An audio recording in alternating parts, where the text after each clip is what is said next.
Hello everyone and welcome back to Cornflake's Crib and the famous desktop where we're once again here having a look at some modding goodness. Well, Rugby Challenge 2. Now, I noticed when those files went out not so long ago for the mods after the updates from the Rugby World Cup and things like that, that a lot of people had a lot of trouble getting the mods to work. Now, it's a very, very simple process. I've done tutorials in the past for certain mods, but generally it is always the same kind of way. So this is going to be an update on how the mods can be installed, how simple it is, and there's also a little look at possibly, I don't have a console myself, but I have dug up some old forum posts and things like that about how it can work on consoles, PlayStation 3 and Xbox 360 for those of you out there. Again, very simple to do, so let's get straight into it. We'll start things off with PC. This is where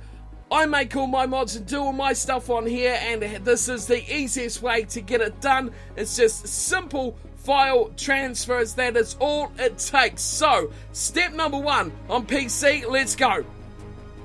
Right, so first of all, you need to start here, which is where you can download one of the mods. So we're going to go down to the description of my video from the 2015 Rugby World Cup mod. Now, any mod will work the same as this. So you can go to the Society forums, the Rugby forum, anywhere you find people who have made mods for the game, download those, and it's very simple. All you need to do is click on this link, or this link is two separate files. Now, this one is the roster file. Now, this will work on all platforms. If you know how to do it, this will work. We'll go through that in a minute. These ones down here are PC only files. So all you need to do is click this. It'll take you to this media file site where I've uploaded them. You can add in your capture crap, whatever, and download the file. So that's the easy part done.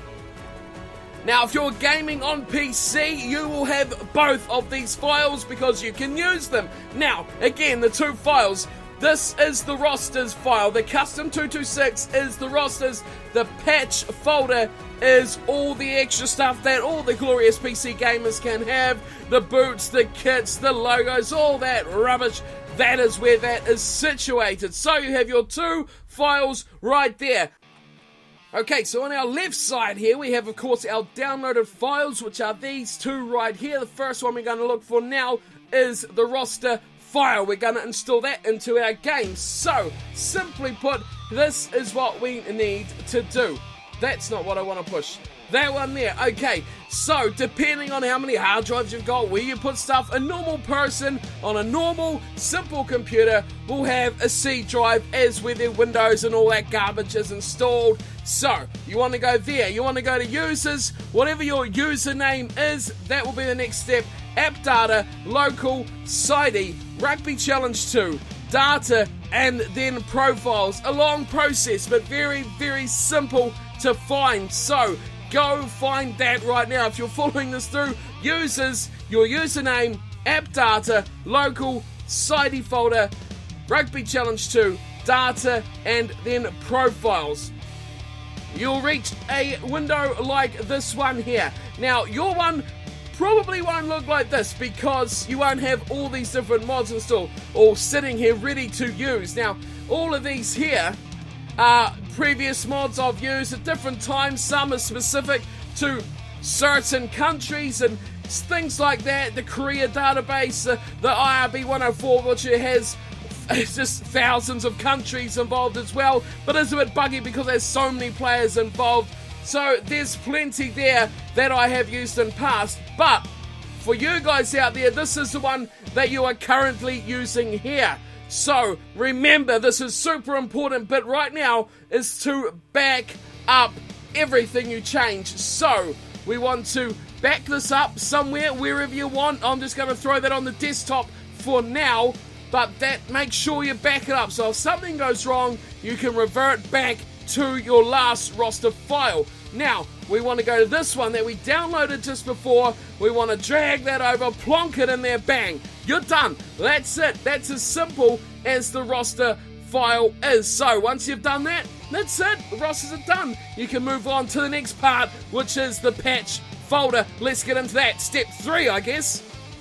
Alright, so next up we want to install our patch folder or zip or RAR file, whatever you want to call it. Pack file is even another term name for it. We want to put that into our game as well. So, this one, you need to go to this folder here. So for me it is in drive E because I have a solid state drive as well as a couple of normal hard drives, but for you, most likely it'll be still in C. But the easy way to do this, you can easily go down here, search for a number of things. You can search for Steam, you could search for Rugby Challenge, if I spell that wrong, right? Rugby Challenge 2 as well for a folder. You can just search for common, another one, any of them that are in this list here that you need to look for. So it's easy, just find where your Steam folder is, then go Steam Apps, Common, Rugby Challenge 2. Now, you'll be at a window like this one. Now, this is what we have here. All these files you should have as well. So, you'll miss a couple of these. These are old mods that I've got, so ignore those two. But you want to look down here to the folder called Patch. Now, this is where you can add in all your kits and all sorts of goodness like that. So, once again, super, super important to always back up what you're replacing. So let the PC get through its dribble like there, bang, done. We have a backup, so we can get rid of that one, and now we just throw this patch straight in, give it a second, bango, done. You've just taken out the original game folders and replaced it with the modded games as well. So that's as simple as it is to put the downloaded files into your version of Rugby Challenge 2. Now there is a slightly more advanced step to this. If you're knowing what you're doing and you want to take on the extra risk of this, it is always possible to just take what you like out of the folder as well to add to your game. So this is almost a B part of this step. So what you can do is open this patch folder or zip file, RAR file, whatever you want to call it, and you'll need to have WinZip or 7-zip or WinRAR or something like that to do this, but you'll want to open this and you'll get a window like this one here.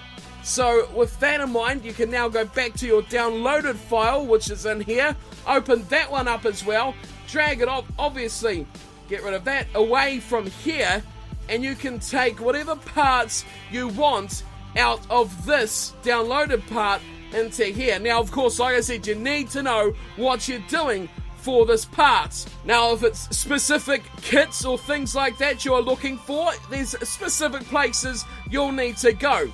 Into actors, player, and then we have things like boot files. Here we go there.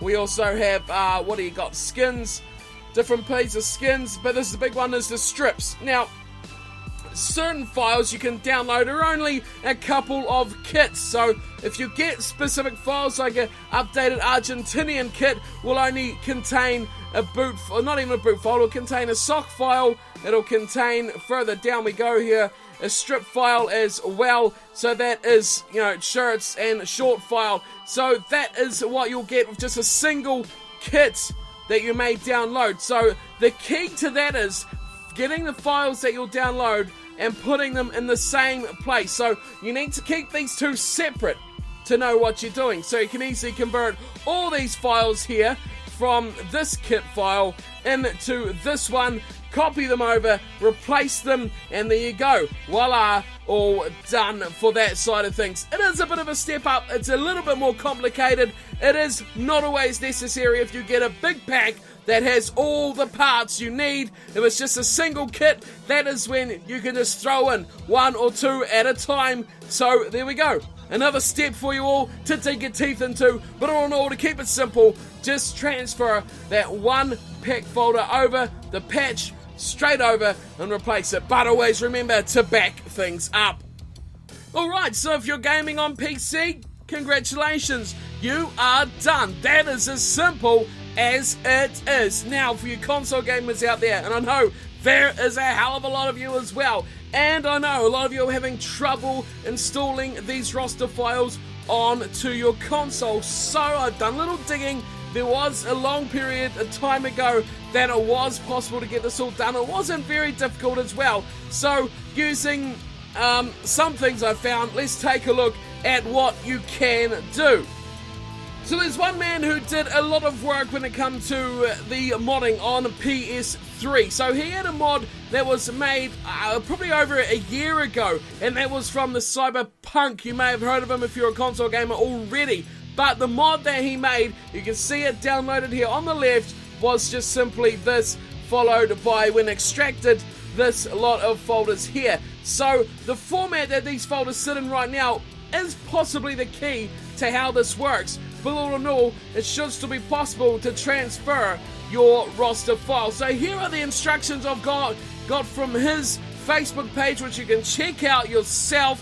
Just look up the Cyberpunk mod. That's all you really need to look for. Google that and see how you get on. But the instructions from him for this mod that he designed is simply this. Let's have a go through it here. So you download the mod, which is the RAR file, which is this one here, the zip file, whatever one you want to call it. So download that, and then you only need to extract it, which is what you'll get here. So you'll get these folders here, but all you need to do is put this folder onto a USB drive. That is simply all you need to do. You need to ensure that that drive is in FAT32 format as well, so that may require formatting the drive, but that generally is the most common way for those USB drives to be formatted when you get them, but just a double check if things don't work.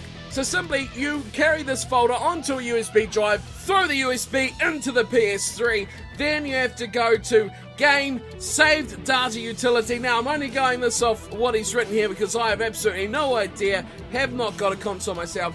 USB device, then you need to look for the Rugby Challenge 2 file in there, which will be sitting right there. I guess if it's the only file in there, you cannot miss it. Then copy the file over using the controller, and I'm presuming Xbox will be pretty much identical except possibly different buttons to push, but it's all the same way. Copy the file to a USB, throw it in the console, and then extract the file off into the game. It should be pretty simple stuff.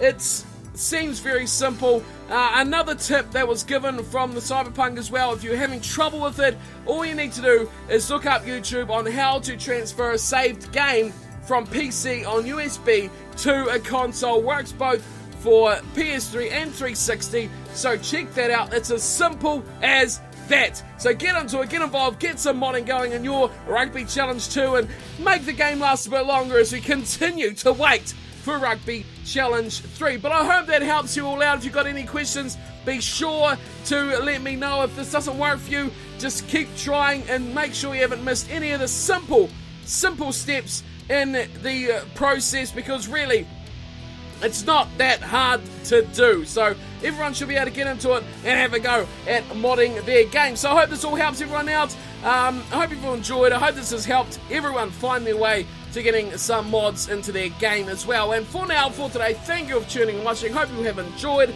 and it has helped. If it has helped you out, let me know by leaving a thumbs up on the video, and of course subscribe if you're new around here to not miss any of the action, all the mods, and all the gaming goodness you could ever wish for. Until next time, thanks for watching and take care.